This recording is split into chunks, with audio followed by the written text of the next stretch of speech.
Ya, Ya, vamos a esperar 10 segundos. ya.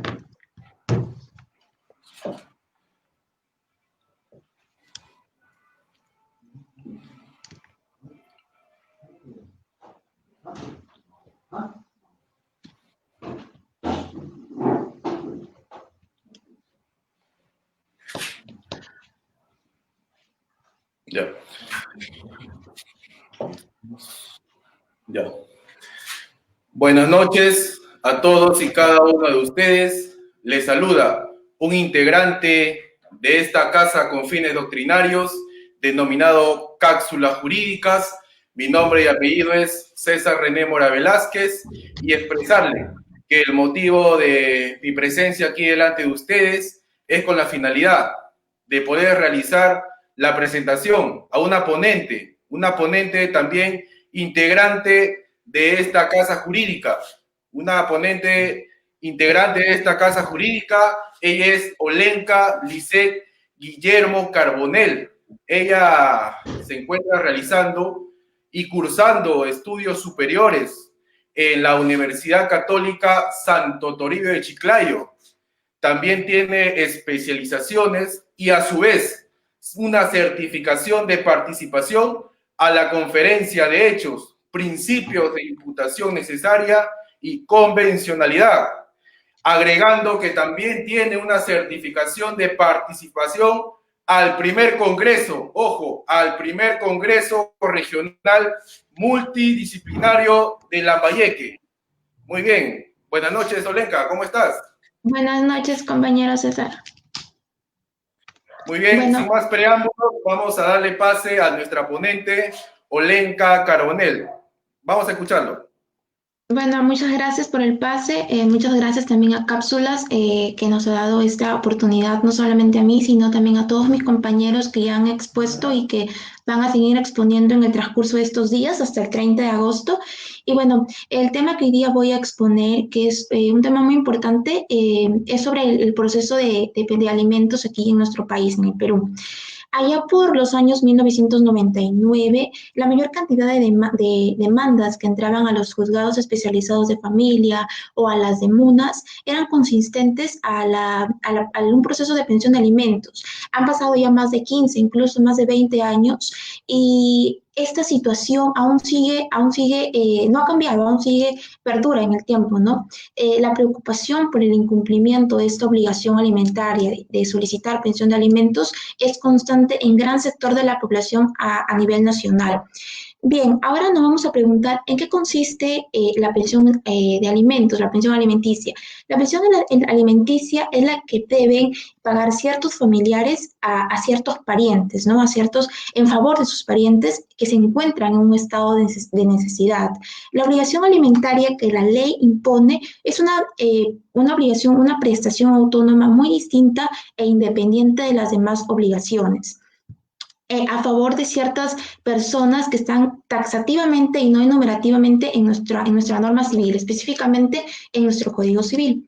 Nuestra legislación comprende la definición de alimentos y voy a permitirme leer esos son estos artículos que están establecidos tanto en nuestro Código Civil y en el Código de Niños y Adolescentes. Bueno, en el Código Civil, en el artículo 472, establece, bueno, indica, ¿no? Se entiende por alimentos lo que es indispensable para el sustento, habitación, vivienda, vestido y asistencia médica según la situación y posibilidades de la familia. Cuando el alimentista es menor de edad, los alimentos comprenden también su educación, instrucción y capacitación para el trabajo. Eso es con respecto a lo que nos dice nuestro Código Civil. Ahora, de manera más específica, nuestro Código de los Niños y Adolescentes, en el artículo 92, manifiesta que se entiende por alimentos lo necesario para el sustento, habitación, vestido, educación, instrucción y capacitación para el trabajo, asistencia médica y recreación del niño y del adolescente.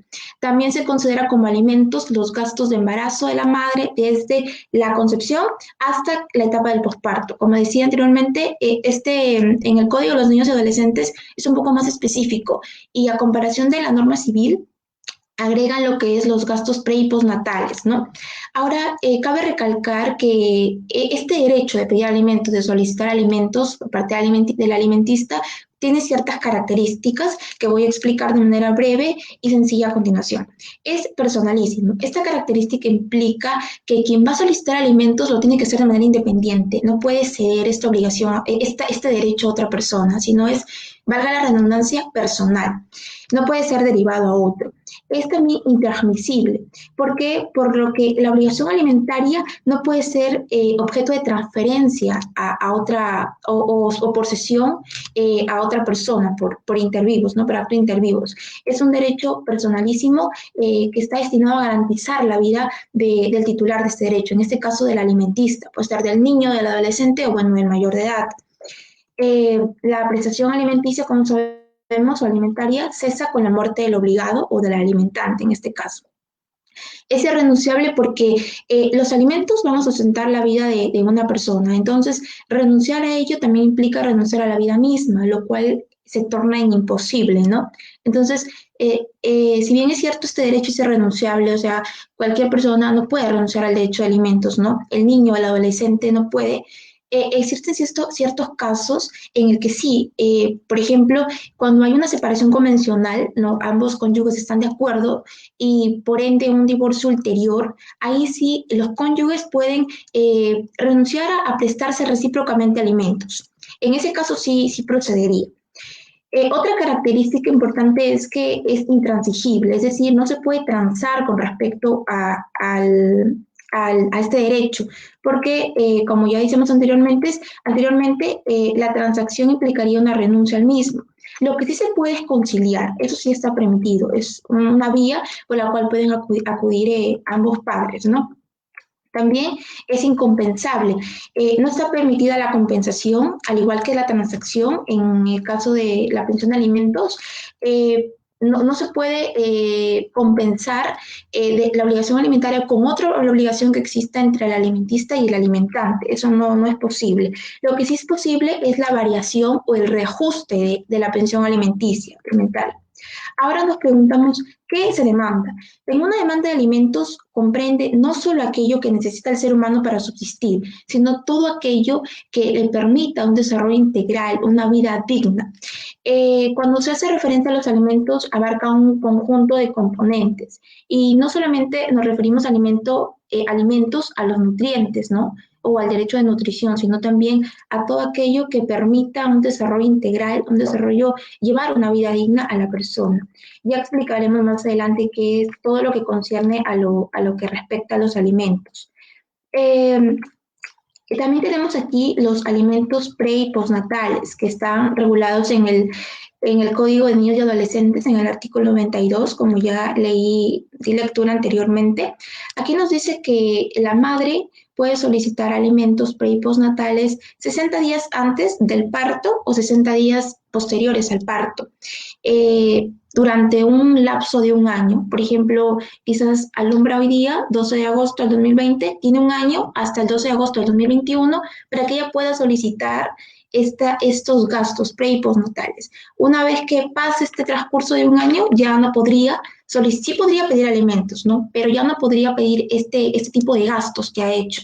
En su mayoría, las madres piden cuando ya después del parto, ¿no? Después del parto, antes del parto es un poco, en ciertos casos uno que otro, más se da después del parto. Ahora, otra pregunta, o bueno, otro punto también es ¿quién demanda alimentos? En nuestro código se establece quiénes son aquellos alimentistas o beneficiados de una pensión alimenticia. Entre ellos tenemos el cónyuge, los ascendientes, o sea, el padre, la madre, ¿no? Los descendientes, en este caso los hijos, y bueno, los hermanos. También nos preguntamos a quién se va a demandar. Por mandato constitucional, la obligación de proporcionar alimentos es tanto a los hijos y a las hijas, le corresponde a ambos padres. A los padres, bueno, en este caso, y a otras personas del niño que les incumbe la responsabilidad primordial de proporcionarle alimentos, ¿no? Ahora, existen para iniciar un proceso de demanda de alimentos, existen dos vías, tanto la vía extrajudicial como la vía judicial. Vamos a tratar ambas vías a continuación. En la vía extrajudicial tenemos lo que es la conciliación. Nuestro ordenamiento jurídico define a la conciliación como aquel mecanismo de resolución de conflictos, ¿no? Donde ambos, en este caso, en la pensión de alimentos, ambos padres van a un centro de conciliación donde hay un conciliador para que puedan, bueno, ahí ambos acuerdan ya un acuerdo pacífico sobre la pensión de alimentos y sobre otros puntos que conciernen, ¿no? Que son referentes a la petición de alimentos para los niños, bueno, para sus hijos o su hijo en este caso, dependiendo de cada caso en concreto.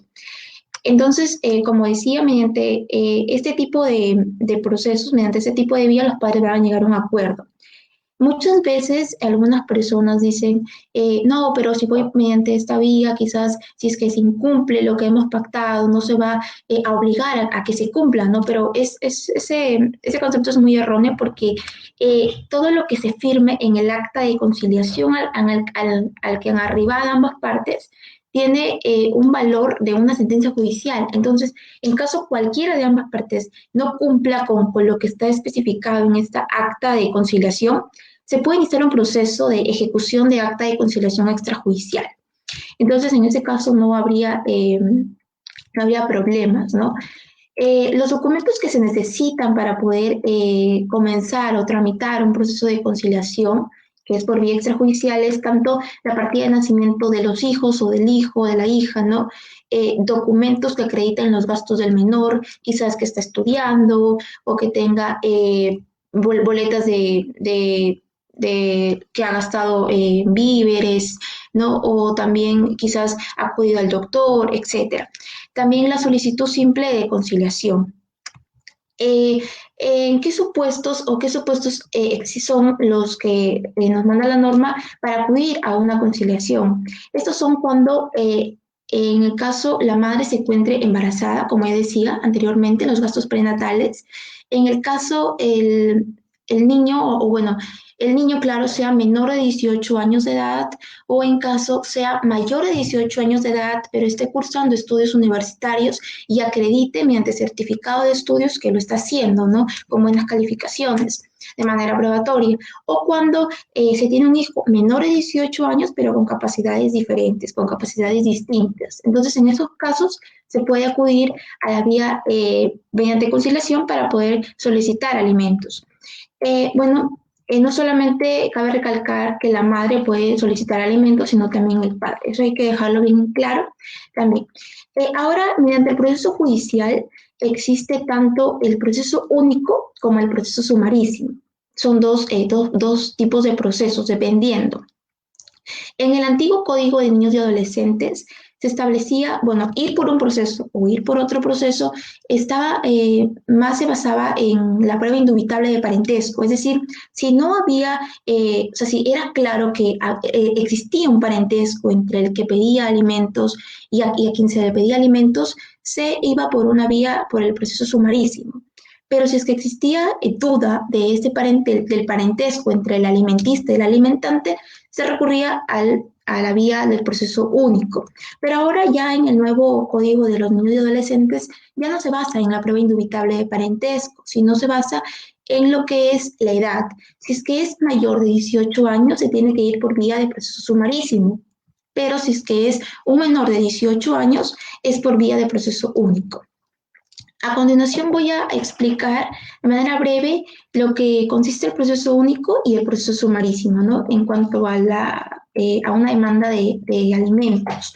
En el proceso único, como ya dije, se tramitan procesos cuando el alimentista es menor de edad, menor de 18 años. Aquí existen dos instancias, tanto la sala civil como el juzgado especializado de familia.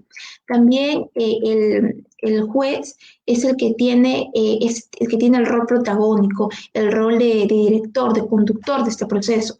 Además, durante este proceso se tiene como apoyo tanto a la oficina médica de legal, al equipo multidisciplinario, el cual está conformado por trabajadores sociales, por psicólogas, por educadores, etcétera, también a la policía judicial. Este proceso tiene mayor rapidez, implica una celeridad procesal, porque como sabemos, aquí está de por medio el interés superior del niño o el del adolescente en este caso, ¿no? También se debe escuchar al niño en todo, durante todo el proceso, durante toda la audiencia, el juez debe de escuchar al niño, para que el escuchar al niño, el que el juez escucha al niño, le va a permitir resolver en función a la preocupación y al deseo que tenga esto. El juez va a valorar, va a tener en cuenta lo que diga el niño durante la audiencia.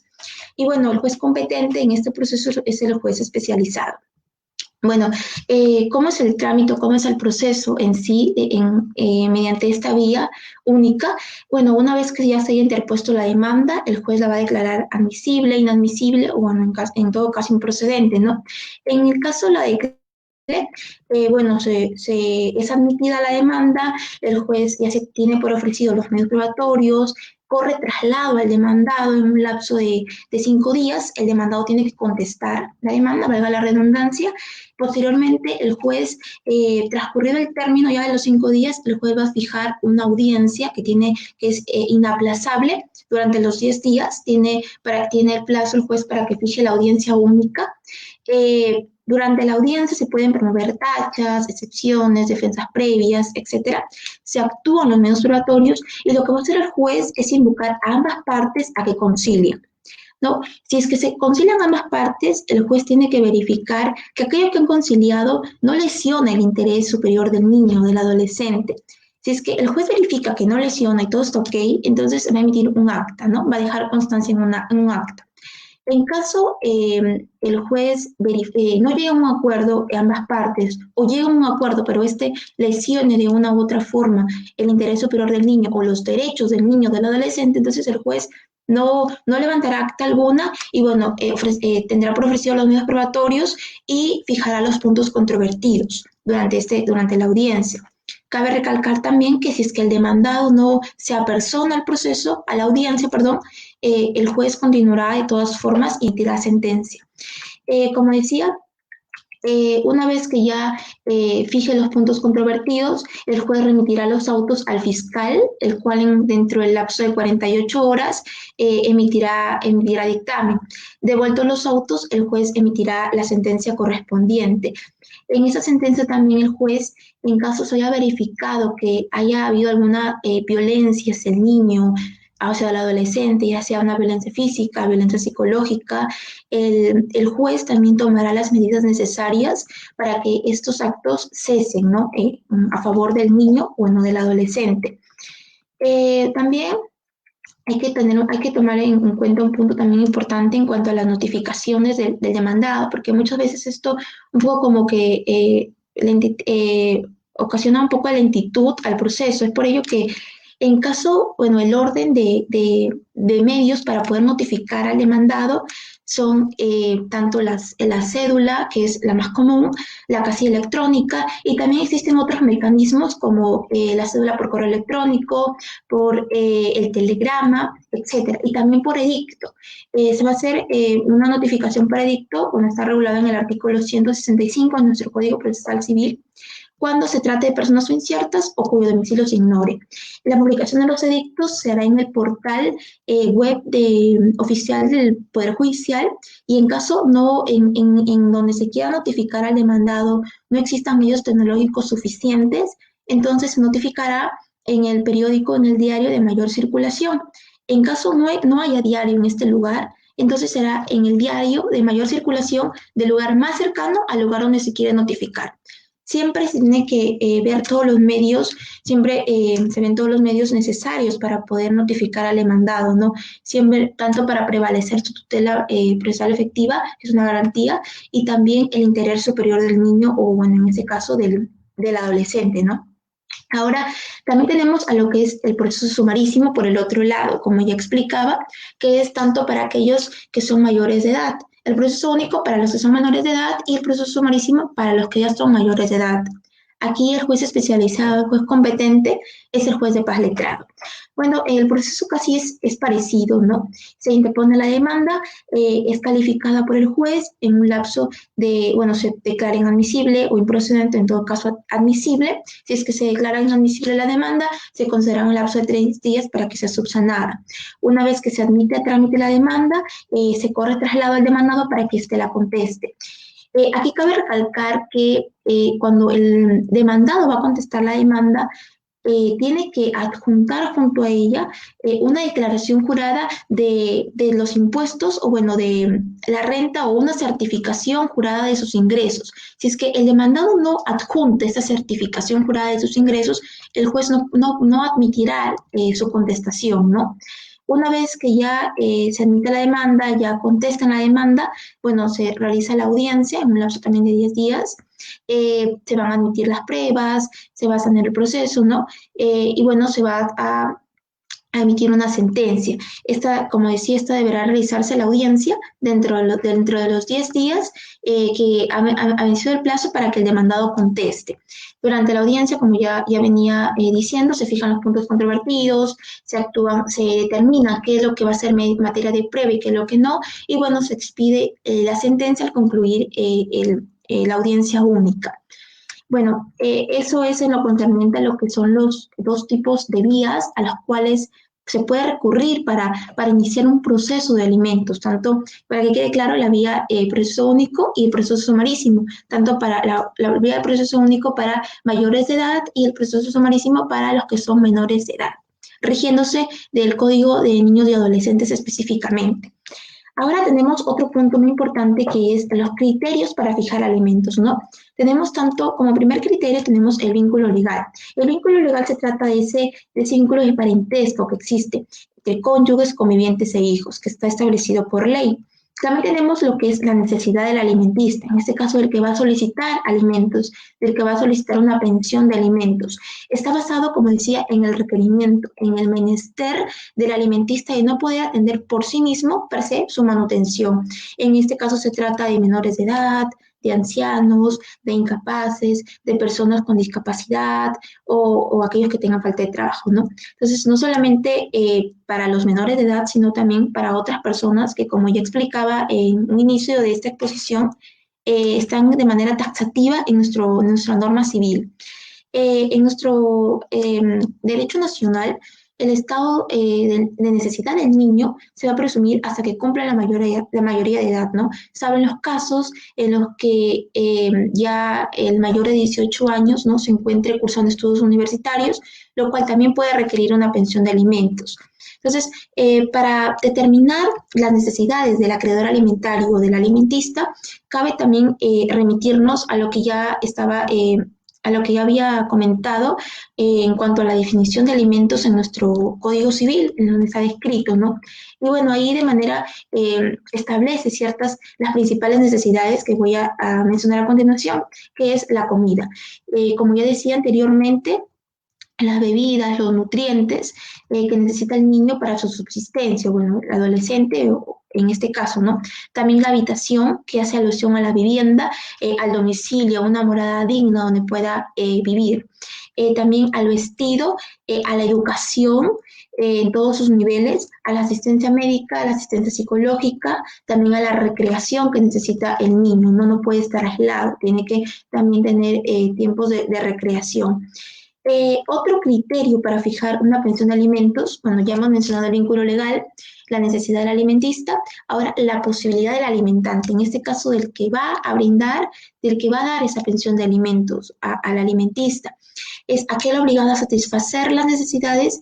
Este obligado a satisfacer las necesidades debe estar en la aptitud de poder atender dichos requerimientos o dichos requerimientos del alimentista. No se permite que quien a sí mismo no puede atender ni sufragar sus gastos, pues mal sería comprometiéndose si no puede, o sea, si no puede con él mismo, ¿no? También nuestra norma no establece factores específicos que se debe evaluar como posibilidades del alimentante, pero sí establece ciertos criterios que tendrá en cuenta el juez para poder verificar, ¿no?, para poder evaluar la posibilidad del alimentista. Tenemos tanto la carga familiar, quizás bueno, el padre, ¿no? Se encuentre, tenga otros hijos a quien también les pase una pensión de alimentos, o bueno, se encuentre también, ¿no?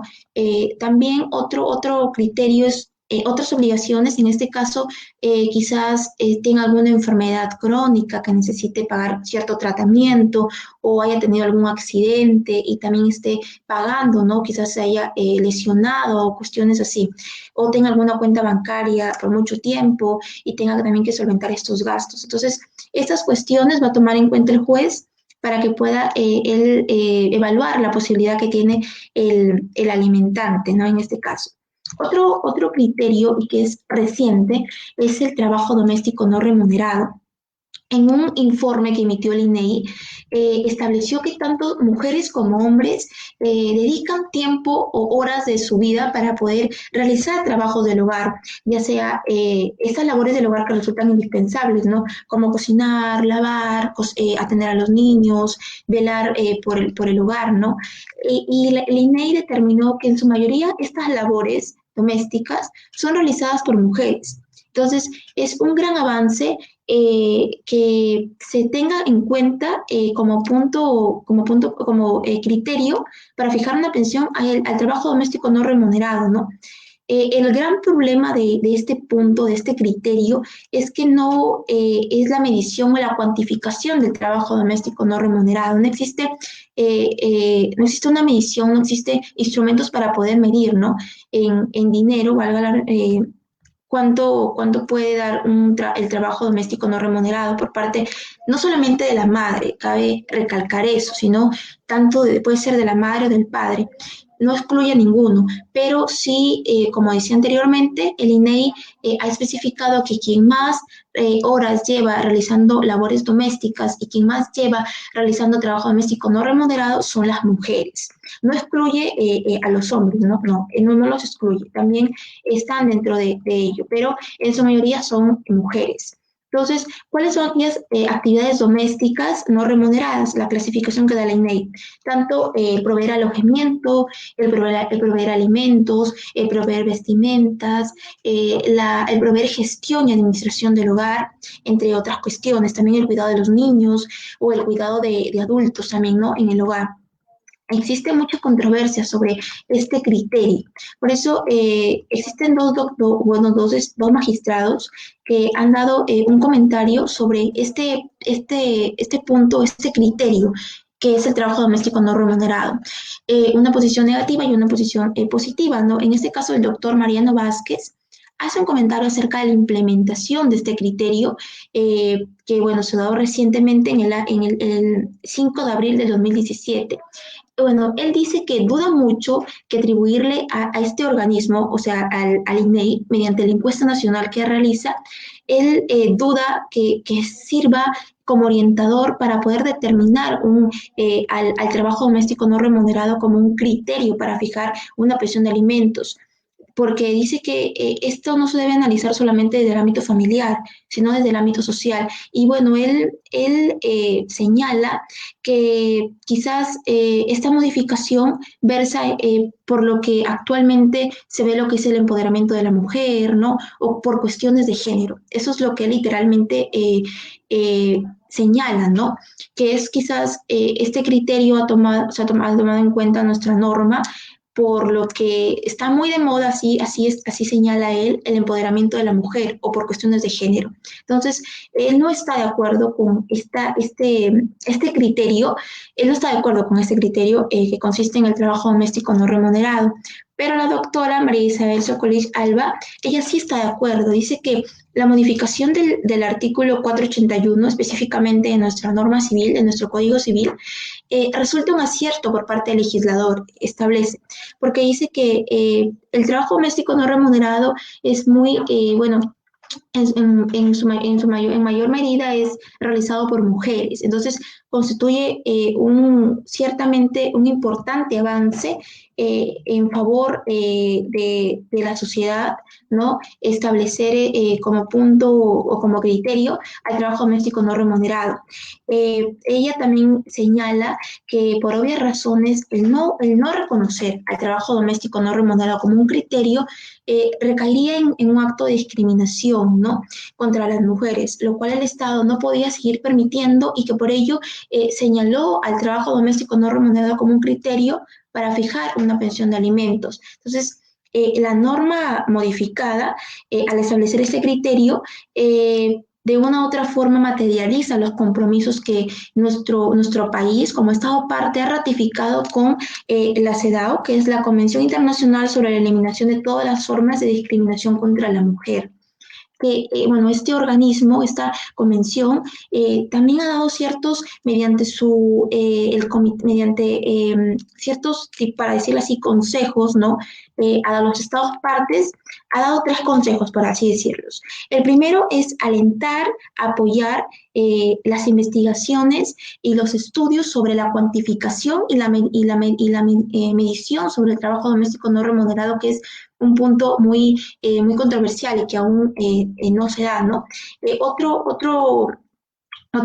consejo, por así decirlo, que ha dado este organismo es que incluir en los informes que se emiten por parte de los estados, que se están llevando a cabo investigaciones o investigaciones acerca del trabajo doméstico no remunerado, ¿no? Cómo poder cuantificarlo. Y también lo que dice también esta convención es que se puedan adoptar medidas encaminadas a cuantificar el trabajo doméstico no remunerado. Entonces, eso es lo que señalan estos 2 doctores en cuanto al criterio para fijar la pensión de alimentos, ¿no? Una postura negativa y una postura positiva en cuanto al trabajo doméstico no remunerado, que es un criterio que, bueno, tiene 3 años, que se ha emitido recién en nuestra legislación, ¿no? Bueno, otro punto importante que también hay que recalcar en este tema es sobre las medidas cautelares. En este caso, voy a hablar de manera breve sobre la asignación anticipada. La asignación anticipada de alimentos es una medida excepcional y permite la anticipación total o parcial, bueno, total o íntegra o parcial de la sentencia futura, satisfaciendo, como ya decía, de forma integral lo que es materia del petitorio, ¿no?, o parte de aquello contenido en la pretensión que está, bueno, establecida en la demanda de alimentos. Los límites de esta medida no están previstos en la ley, ya queda un criterio proporcional, un criterio razonable que tenga el juez para establecer los límites que tenga esta medida cautelar, que es la asignación anticipada, ¿no? De la revisión de este dispositivo, de esta medida cautelar, se desprenden 2 presupuestos que se toman en cuenta para que el juez pueda asignar una medida cautelar, ¿no?, que es tanto la necesidad impostergable o el perjuicio irreparable en cuanto este elemento implica la urgencia del mandato cautelar debido a circunstancias graves en las que se encuentra el alimentista. Y el otro presupuesto es la firmeza del fundamento de la demanda. Implica que el solicitante, bueno, el alimentista en este caso, debe acreditar un derecho cierto, ¿no?, con alta probabilidad de certeza, de verosimilitud. Bueno, ahora como último punto quiero establecer un punto muy importante, muy de manera breve, pero de suma importancia en estos tiempos, es cómo ha influenciado la pandemia o el COVID, bueno, en el pago de una pensión de alimentos. Bueno, en este caso, como ya sabemos, la pandemia, el aislamiento, el estado de emergencia, todo ello ha conllevado no solamente a nuestro país, sino a un nivel mundial, ha suscitado sendos y profundos problemas en el derecho, no solamente en temas laborales o en temas contractuales o en la ejecución de obligaciones, sino también no ha sido ajeno a ello el derecho de familia, en este caso al momento de pagar una pensión de alimentos, ¿no? Debido a que ha existido una disminución del PBI o una ralentización económica que ha afectado a todos. Nadie ha sido ajeno a este problema, ¿no?, a esta pandemia. Entonces, cabe preguntarnos si corresponde al deudor alimenticio, bueno, al alimentante, pagar la pensión de alimentos durante estos tiempos o durante el tiempo de coronavirus, ¿no? La respuesta quizás sea muy obvia, pero existen tiene ciertos análisis, engloba un análisis jurídico de mayor profundidad. Cabe recalcar, para poder responder a la pregunta, que existen tres tipos de trabajadores, ¿no? Aquellos que no se han visto afectos porque, bueno, el primer grupo es aquellos que tienen un sueldo fijo, por ejemplo, aquellos que trabajan para entidades públicas, los cuales, si bien es cierto, no han asistido a laborar, tienen bueno, han recibido su remuneración tal cual, ¿no?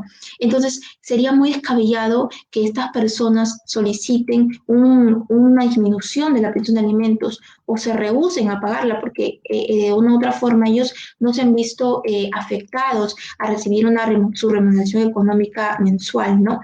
En otro grupo existen aquellas personas que, si bien es cierto, no han dejado de percibir económicamente, pero sí ha habido quizás una disminución de lo que ellos percibían antes de esta pandemia, ¿no? Entonces, ellos quizás no podrían desligarse de pagar una pensión alimenticia, pero quizás sí de pedir un reajuste, en este caso una disminución, ¿no? Porque no están percibiendo tal como percibían anteriormente. Entonces, en este caso sí sería factible, pero existen aquellos casos más graves, que es el tercer grupo, aquellos que pueden acreditar una imposibilidad material de prestar la pensión de alimentos.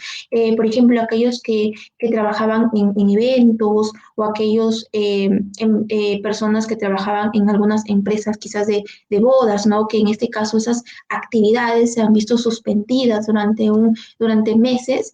Entonces esas personas han dejado de percibir económicamente lo que percibían antes de esta pandemia. Entonces, ¿qué sucede si algún deudor alimenticio se encuentra dentro de este universo de casos, dentro de este grupo, ¿no? Dentro de este tercer grupo, de aquellos que han dejado de una u otra forma de percibir económicamente su remuneración o lo que percibían mensualmente o semanalmente, ¿no? Dependiendo de cada caso? Entonces, existe en nuestra norma un artículo que me voy a permitir leer, que es el 479 del Código Civil, que establece entre los ascendientes y descendientes la obligación de darse alimentos pasa por causa de pobreza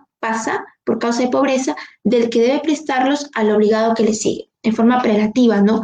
Entonces, quizás aquellas personas que se han visto afectas bueno, a recibir un sueldo, un salario, pueden establecer o pueden alegar ese artículo para que, haciendo un símil, que se encuentran en extrema pobreza. Entonces, de esta manera, quizás pasaría al siguiente obligado, ¿no? Quizás esa persona no pueda porque se encuentre en un estado de extrema pobreza, lo cual tiene que ser corroborado por el juez. No quiere decir que ya cualquier persona va a ir a decir estoy en extrema pobreza, ¿no? O en pobreza, ¿no? Sino tiene que esto ser corroborado y de manera razonable lo tiene que corroborar el juez y lo tiene que analizar también, dependiendo cada caso en concreto. Entonces, lo que se quiere, la finalidad de ello es que el niño no pierda ese derecho fundamental de pasarle una pensión de alimentos, ¿no? Siempre, como ya he venido explicando durante toda la exposición, siempre prevaleciendo el interés superior del niño y del adolescente, que al niño no se le deje sin una pensión de alimentos que puedan solventar sus distintos derechos, ¿no? El derecho a nutrición, el derecho a vivienda, el derecho de salud, el derecho de recreación. Entonces, siempre con aras, como ya decía, de poder siempre proteger esta garantía que está reconocida eh, en nuestra legislación y también en legislación internacional, ¿no? Que es el principio de interés superior del niño y del adolescente. Entonces, en este caso, aquellas personas pueden ampararse en lo estipulado por el artículo 479 del Código Civil, como ya decía anteriormente, solo si se comprueba objetiva y proporcionalmente en el estado de emergencia en el que se encuentra, ¿no? Lo que lo imposibilita de manera material que él pueda pasar una pensión de alimentos a su menor hijo o a sus menores hijos. Bueno, espero que la exposición haya sido entendible y ha sido de mucha importancia también para toda la comunidad en general, no solamente para la comunidad jurídica, sino para toda la comunidad, toda la población en general. Bueno, eso ha sido toda mi exposición por el día de hoy. Muchas gracias. Muy bien, Olenka, ha estado muy importante tu estupenda ponencia y a su vez preguntarle a ver si uno de los presentes que se encuentran aquí detrás de las pantallas tienen algún interrogante o quizás algún aporte que puedan precisar aquí a la ponencia de nuestra amiga Olenka. A ver, Vamos a esperar unos segundos, Olenka, por favor, a ver si todo ha quedado claro. Sí, ¿Sí? listo. Sí, sí, no se preocupe. Ya. Al parecer, creo que todos les ha quedado claro. Muy bien, Olenka, agradecerte una vez más y reiterarte el saludo, pues, de todos los integrantes de Cápsulas Jurídicas, a su vez de todas las personas que nos encontramos aquí deleitándonos con tu ponencia, ¿no? Procesos de alimentos en el Perú, que nos ha quedado muy claro. Te felicitamos, Olenka, un fuerte abrazo, ¿ya? Y a su vez... Muchas gracias. Muy bien, Olenka, y a su vez agregarle solamente un párrafo a su disertación de Olenka, que la pensión de alimentos se da de acuerdo a las necesidades de quien lo pide y a las posibilidades de quien lo da. Muy bien, Olenka, un abrazo, muchas gracias. Muchas gracias a ustedes y a todos los que han estado viendo la exposición. Muchas gracias. Hasta luego, buenas noches con todos. Buenas noches. Ya, hasta luego.